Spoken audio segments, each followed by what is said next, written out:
제가 어릴 때는 거의 해마다 이 얼굴이랑 요 목 쪽에 옷이 올라가지고 고생한 적이 있었습니다. 집에는 있어봤자 어머니께서 밥과 반찬 말고는 아무것도 안 주니까 친구들과 어울려서 산으로 들러 다니며 싱아라는 풀도 뜯어먹고 개암과 밤, 머루, 산딸기, 마, 칡 뭐 그런 거 등등을 캐먹으면서 제가 자랐습니다. 참 불쌍했죠. 그런데 돌아다니다 보면은 저도 모르게 이 온나무나 기타 어떤 발진 같은 것을 일으키는 풀 뭐 그런 나무 같은 데 스치게 되는 거예요. 그러면 이제 얼굴과 목에 이렇게 쫙 옷이 올라옵니다. 그럼 그때 이제 집에서 할 수 있는 것은 칼라민 로션이라고 그 여성들 파운데이션 같은 그 이상한 허연 그 약을 이렇게 바르고 학교를 가곤 했습니다.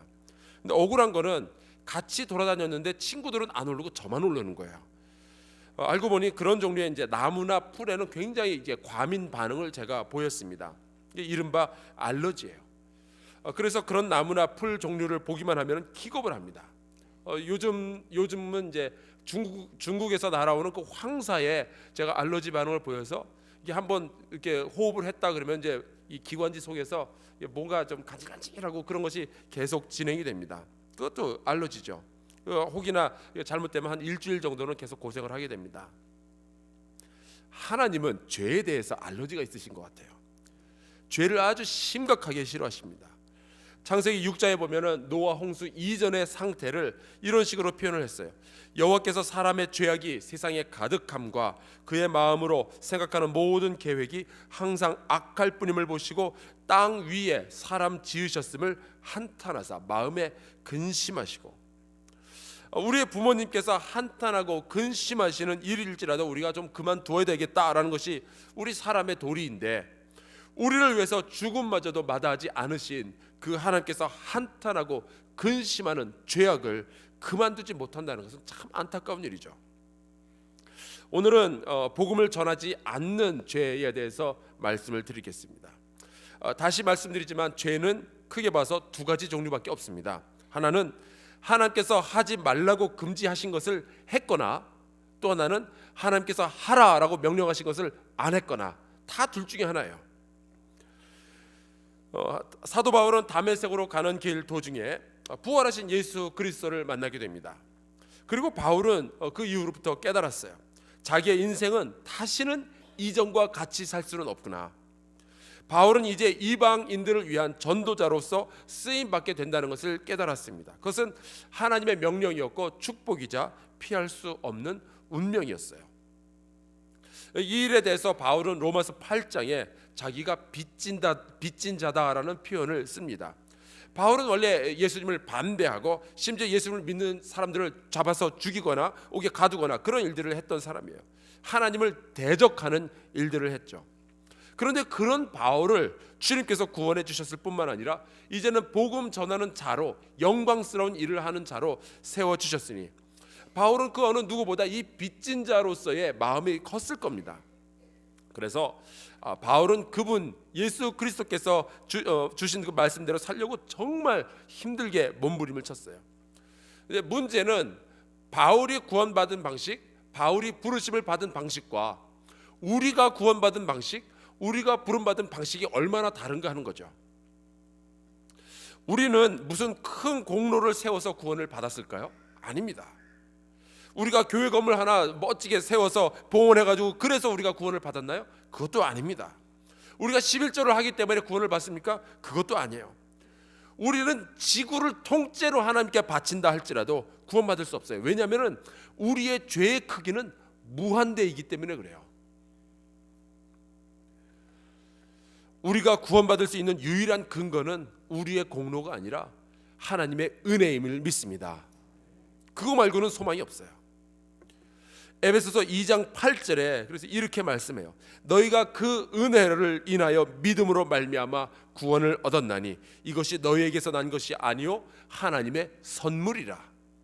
우리는 은혜밖에는 구원받을 가능성이 없어요. 자, 그러면은 이 은혜의 선물을 받은, 구원을 받은 우리가 그 다음에 뭘 할 거냔 말이죠. 구원받은 다음에 베드로전서 2장 9절에 이렇게 말씀합니다. 너희는 택하신 족속이요 왕 같은 제사장들이요 거룩한 나라요 그의 소유가 된 백성이니 이는 너희를 바깥 어두운 데서 불러내어 그의 기이한 빛에 들어가게 하신 이에 아름다운 덕을 선포하게 하려 하심이라. 메시지는 분명해요. 여러분 이해 못하신 분들 없죠? 우리가 구원받은 그 이유가 있는데 그것은 우리를 구원하신 그분의 아름다운 덕을 선포하고 전하는 겁니다. 복음 전하는 것이 우리가 구원받은 이유예요. 거기에다가 예수께서는 승천하시면서 그 명령을 그 제자들에게 내리셨습니다. 마태복음 28장 20절 내가 너희에게 분부한 모든 것을 가르쳐 지키게 하라. 볼지어다 내가 세상 끝날까지 너희와 항상 함께 있으리라. 세상 끝날까지 너희와 항상 함께 있겠다. 요것은 우리가 좋게 생각하면은 주님께서 우리에게 많은 힘을 주셔서 우리가 복음 전하도록 하겠다라는 뜻도 되지만요, 또 하나는 주님께서 지켜보시겠다는 뜻도 되는 거예요. 항상 함께 있으면서. 그러니까 복음을 전하지 않는 것이 죄가 되는 이유는 첫째, 예수님의 명령이기 때문에 그래요. 그것을 불복종했으니까 죄죠. 둘째, 그 죄가 큰 것은 주님께서 우리 곁에서 계속 우리 곁에서 보고 계시는데 안 하는 거예요. 여러분 학교 다니면서 여러분은 컨닝을 한 번도 안 해보셨을 줄로 믿습니다. 저는 신학교를 다니지 않고 공대를 다녔는데 대학교 다니다 보니 참 시험 때 기발한 컨닝 방법들이 얼마나 대학생들 머리에서 많이 나오는지 몰라요. 책상 위에다가 쓰는 녀석들도 있고요, 쪽지에 써서 손 안에 이렇게 감추는 놈들도 있고, 또 우리 때는 그 볼펜을 이렇게 꼭지를 돌리면은 그 안에 이렇게 뱅글뱅글 돌아가면서 뭐가 써놓은 게 보이는 그런 볼펜도 있었고요. 저는 이제 공대를 다녔기 때문에 시험 볼 때는 공학 계산기라는 걸 써서 이렇게 계산을 해야 되는데 공학 계산기 안에 공식 같은 거를 미리 집어넣었다가 몰래 보는 녀석들도 있었습니다. 근데 컨닝은 죄예요. 그렇죠? 저는 그렇게 생각해요. 혹시 여러분들은 그렇게 생각 안 하실지 모르겠지만 죄예요. 그리고 그 모든 컨닝의 공통점은요, 두 가지입니다. 하나, 답을 보겠다. 둘, 안 들키겠다. 그러니까 시험 감독이 보고 있는데 몰래 봐야지 그거를 들키면 안 되잖아요. 그런데 여러분 상상해 보세요. 어떤 아이가 컨닝을 하는데 시험 감독이 뻔히 이렇게 쳐다보고 있는데 그 시험 감독 완전히 무시하고 그냥 책 탁 펴놓고 시험 그 답안을 베끼고 있다고 생각을 해보세요. 과연 그 시험 감독 입장에서는 어떤 생각이 들까요? 자존심 상하죠. 무시당한 거니까. 차라리 몰래 컨닝을 했으면 적어도 그 시험 감독으로 온 그 교수님을 존경한다는 의미는 되잖아요. 그래도 그 시험 감독을 무서워하는 것 아니겠어요? 그런데 시험 감독이 뻔히 쳐다보고 있는데 컨닝을 한 거면 그것은 컨닝의 죄에 시험 감독 모독죄까지 붙여지는 거예요. 예수께서는 우리 모두에게 복음 전파의 명령을 주시고 우리와 함께 하시며 복음 전파를 도우려고 하시는데 우리는 그 명령에 순종하지 않았을 뿐만 아니라 곁에서 지켜보고 계시는 주님을 완전히 뻔뻔하게 무시해버리는 죄, 그것이 바로 복음 전하지 않는 죄입니다. 죄도 등급이 있는데요, 이건 죄질이 진짜 나쁜 거예요. 저희 집사님들 가운데 종범이라고 있습니다. 박종범 집사라고 있는데 얼마 전에 신문에 보니까 무슨 종범의 형 그런 게 나오고 정범의 형 그런 것도 나와요. 그래서 전 누구네 가족 얘기하는 줄 알았어요. 종범의 형이 정범이고 뭐 정범의 형이 또 누구 그런 줄 알았어요. 근데 이 종범이라는 것이 영어로 그 accessory offender, 그다음에 정범은 정범이 principal offender라고 해서 그 종범이라는 것은 타인의 그 범죄 행위를 방조하는 죄, 이른바 방조죄를 저지른 사람을 종범이라고 합니다. 그러니까 종범이 받는 벌, 그게 종범의 형이고요. 정범이라는 것은 직접 그 죄를 자기가 저지른 사람, 그 사람이 정범이고 그 사람이 받는 죄가 정범의 형입니다.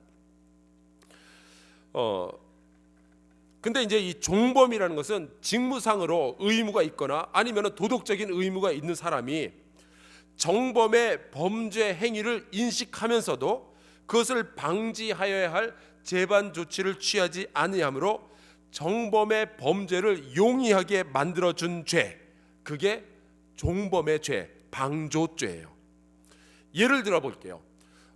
여러분들이 혹시 이거 경험이 있을지 모르겠는데 누군가 도박하다가 돈이 모자라서 돈 좀 꿔달라고 했을 때 그가 도박 자금으로 쓸 것을 알면서도 돈을 꿔주면 이게 방조죄가 성립이 됩니다. 그러니까 여러분 조심하시기 바라요. 누가 친척 가운데 누가 나 이거 좀 도박 좀 해야 되는데 돈 좀 꿔다오 그러면은 방조죄가 성립될 수 있으니까 꿔주면 절대로 안 됩니다. 또 하나, 혹시 여러분들 자녀 가운데 아직 운전면허가 없는데 여러분의 남편이나 아내가 운전면허가 없는데 꼭 차 한번 요 동네만 한 바퀴 뺑 돌고 돌아올게요 라고 부탁을 했을 때 어떻게 하시겠어요? 절대로 주면 안 됩니다. 만약에 줘서 사고가 나면 여러분은 사고가 안 나도요 자동차 키를 면허 없는 사람에게 넘겨주는 것이 무면허 운전 방조죄예요. 다 걸립니다. 그런데 이건 우리나라에만 있는 법이 아니라 이미 2000년 전 로마 제국에 이 방조죄라는 것이 있었어요. 로마의 법에 대해서 잘 알고 있는 바울이 이 죄를 모를 리가 없죠. 또 구약 성경에도 이 방조죄에 대한 항목이 있습니다. 에스겔서 33장 6절. 그러나 칼이 임함을 파수꾼이 보고도 나팔을 불지 아니하여 백성에게 경고하지 아니하므로 그 중에 한 사람이 그 임하는 칼에 제거당하면 그 죄는 내가 파수꾼의 손에서 찾으리라. 이게 방조죄예요. 성경을 통해서 우리는 마귀가 우는 사자와 같이 삼킬 자를 찾고 있다는 거 우리 알고 있어요. 이 마귀는 가능하면 가장 많은 사람들을 지옥으로 끌고 들어. 자기는 어차피 지옥으로 갈 인생은 아니고 마생. 자기가 어차피 지옥으로 갈 생애니까 운명이니까 기왕에 가는 것 가능하면 많은 사람을 끌고 들어가겠다라는 것이 마귀의 전략이에요. 그것을 우리가 모르는 바가 아니죠. 그런데 그 마귀가 우리 동족들, 우리 사랑하는 사람들 끌고 지옥으로 들어가는데 우리가 방조를 하고 있다면은 이건 죄가 맞아요. 복음을 전하지 않는 것은 분명히 죄입니다. 바울은 이것을 알고 있었던 거죠.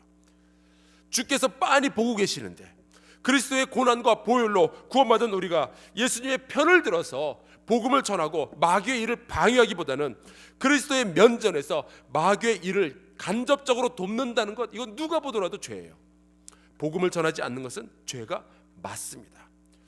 정범의 형, 이 마귀의 벌은 무적행으로 떨어지는 거예요.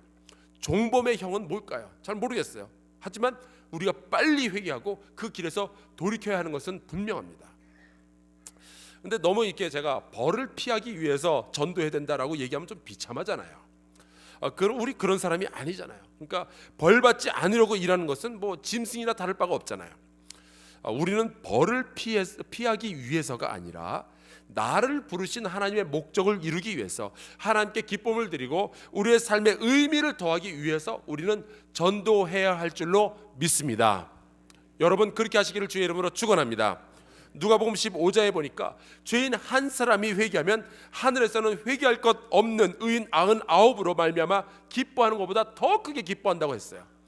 하나님을 기쁘시게 하는 방법 중에 최고는 전도하는 거예요. 사람을 구원해내는 거예요.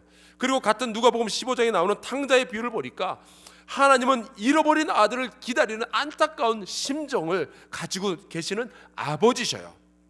아직 죄에 빠져서 예수를 알지 못하고 죽어가는 우리 무리를 향한 안타까운 아버지 하나님의 마음이 있어요. 그 마음을 몰라주는 게 참 불효죠. 전도는 복음, 기쁜 소식을 전하는 겁니다. 굳이 우리 교회로 오라고 하지 않으셔도 괜찮아요. 그냥 예수 그리스도의 복음을 전하면 됩니다. 예수께서 우리를 위해 이 세상에 오셨고 누구든지 그분을 믿는다면 멸망하지 않고 영생을 얻게 된다라는 이 원색적인 복음을 전하는 것으로부터 시작해서 많은 사람들의 그리스도의 사랑을 전하는 것, 예수께서 가르쳐 주신 것을 전하는 것, 그것이 전도예요. 이 소식이 우리에게 참 기쁘고 복되다라고 느꼈으면은 이 소식을 내가 아는 그 사람에게 안 전할 리는 없을 것 같아요. 만약에 이 소식을 전도하지 않는 이유는요, 그런 이유가 있다면 어쩌면은 이 구원이 더 이상 우리에게 기쁨이 아니기 때문에 그럴 수도 있겠다라는 생각이 들었어요. 처음에는 기뻤는데 마치 그 옷을 사서 입으면 한철 입고 나서 더 이상 잘 안 입게 되는 것처럼 구원의 기쁨이 참 처음에는 있었는데 교회 몇 년 다니고 나니까 더 이상 이 구원의 기쁨이라는 약발이 떨어진 것 같은 그런 느낌 말이죠. 그래서인지 전도는 새신자들이 가장 많이 한대요. 교회에 오래 다닐수록 전도 안 한다는 통계가 나와 있어요. 열왕기하 7장에 보면은 이 아람 군대에 포위되어서 성 안에서 굶어 죽어가는 이스라엘 백성에게 큰 기쁨의 소식, 구원의 소식을 알게 된 이 나병 환자 4사람이 이러한 고백을 합니다. 우리가 이렇게 해서는 아니 되겠도다. 오늘은 아름다운 소식이 있는 날이거늘 우리가 침묵하고 있도다. 만일 밝은 아침까지 기다리면 벌이 우리에게 미칠지니 이제 떠나 왕궁에 가서 알리자 하고, 이 고백이 우리의 고백이 되기를 주의 이름으로 축원합니다. 이제 가을에 또 점프 선데이를 하게 될 텐데요, 이것을 이제부터 준비했으면 합니다. 특별히 오늘 기도하실 때 여러분의 머릿속에 가장 먼저 떠오르는 아직 예수를 모르는 바로 그 사람을 위해서 그 사람을 여러분의 전도 대상자로 삼고 그를 위해서 기도하시기 바라요. 올해는 전도하기 너무너무 어려운 사람 말고 정말 쉬운 사람부터 좀 정하세요. 그래서 쉬운 사람부터 하나 둘 셋 넷 그런 식으로 정하셔야지, 어려운 사람 이 사람만 전도하고 나머지는 안 하겠다 그러다가 지금 몇 년째 전도 못하는 분들도 있어요. 그러는 동안에 죽어가는 사람들이 있으니까 전도하기 쉬운 사람부터 전도의 대상자로 정하고요, 이분을 위해서 놓고 기도하시기 바랍니다. 시어머니만 전도하면 내 삶이 편해질 텐데, 이런 이기적인 목적이 아니라 시어머니를 불쌍히 여기는 마음이 있을 때 그분을 전도의 대상으로 삼으시길 바라요. 우리 시간에 같이 동성으로 기도하겠습니다. 하나님이여, 복음 전하지 않았던 그 너의 모습을 주께서 용서하여 주시옵소서. 이것이 죄가 됨을 알겠나이다. 하나님이여, 마귀가 하는 일을 방조하지 아니하도록 허락하여 주옵소서. 이 마귀가 세상에 있는 많은 사람들을 지옥으로 끌고 들어가는데 우리가 방해하게 하시고 우리는 오히려 예수 그리스도의 명령을 순종하게 하여 주시옵소서. 우리 같이 뜨겁게 기도하도록 하겠습니다. 주여, 3번 외치고 기도합시다. 주여!